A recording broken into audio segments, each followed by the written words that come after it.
Well, first of all, I'd like to thank you all for joining us on a January evening to hear about our research, and I'm very much looking forward to hearing your feedback on what we set out to do and what we achieved with this work.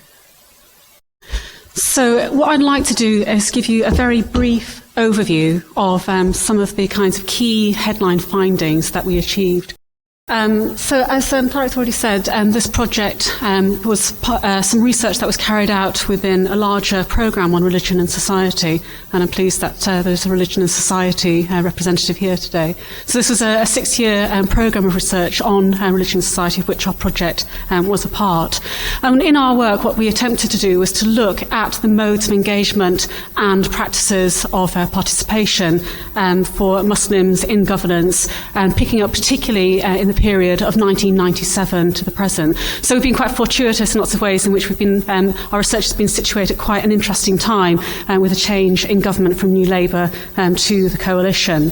So the work that we are presenting to you today is based on policy analysis of national and local level documents. It said 112 qualitative interviews with politicians, civil servants, civil society actors, interfaith actors, nationally and locally, as well as analysis of events, structures in Birmingham, Leicester and Tower Hamlets. So here is a flavour of some of the findings that we achieved from this research. So I suppose the first point, perhaps to kind of preface some of the findings that we got from our research, is to say that there are, of course, many concerns about the ways in which recent security concerns, the counter-terrorism agenda, has had a major impact on the ways in which state has engaged with Muslim groups and communities. And in our research, we certainly find that the security agenda has had a major impact on the ways in which government engages with Muslims. But I think it's important to note that engagement has occurred across a range of policy domains, which I'll discuss in a moment, so that state engagement with Muslims is not reducible to security concerns alone.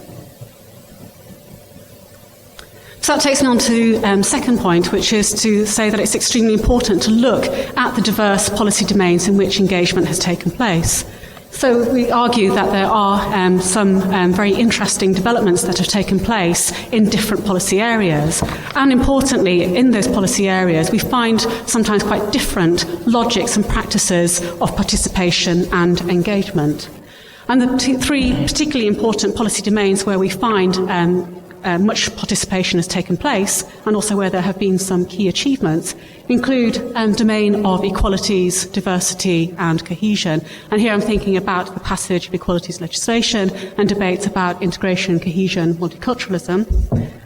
The second domain is the domain of what we have termed in our research faith sector governance, but this refers to the kinds of ways in which the state has sought to partner with faith-based organisations and engage through interfaith initiatives, often on issues relating to urban regeneration, service delivery or welfare.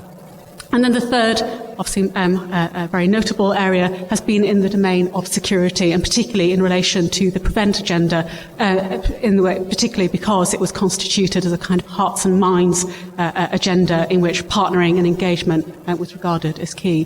And I think it's important that those three domains did form a key part of the focus of this study, because they're not often studied together. But I think looking at engagement across policy domains is a way of developing a much more rounded account of the developments in Muslim participation in governance. A third key headline from our research is to note that Muslims have been increasingly active and also in certain domains increasingly effective within governance. So we can see greater presence perhaps of Muslims in governance as parliamentarians, councillors, civil servants, policy advisors, many of whom we interviewed, experts and partners in local governance networks. And also that in some areas there have been notable gains from such participation, particularly, I think, as our research shows, in driving a much greater recognition of the significance of religious as distinct from ethnic or racial differences, inequalities, policies and legislation. In terms of the ways in which the state engages with Muslims, questions of representation, I think, have been particularly important and sometimes quite heated and contested, particularly around questions of who is able to speak for whom. But I think there has been some very interesting developments in the styles of organisation in Muslim civil society organisations. So we suggest there has been some notable developments, particularly if we looked at the sort of early phases of Muslim self-organisation in the 1970s through to the ways in which organisations became very consolidated in the 1990s and through the establishment of various umbrella bodies. That, I think, looks, if you take the picture in the present, that looks rather different. And what we can see, I think, is a picture of great diversity and plurality in Muslim civil society organisations. But one corollary of that, I think, has been an increasing recognition on the part of government of the diversity of Muslim civil society organisations, such that we see signs that there is increasing recognition that a kind of take me to your leader approach is neither wanted nor workable. And one corollary of that, then, has been, across certain aspects of governance, a greater willingness to work with what we term democratic constellations of Muslim organisations and interests. So there's greater recognition of the diversity of Muslim civil society, but I think that we suggest that there is still a role for representative umbrella bodies.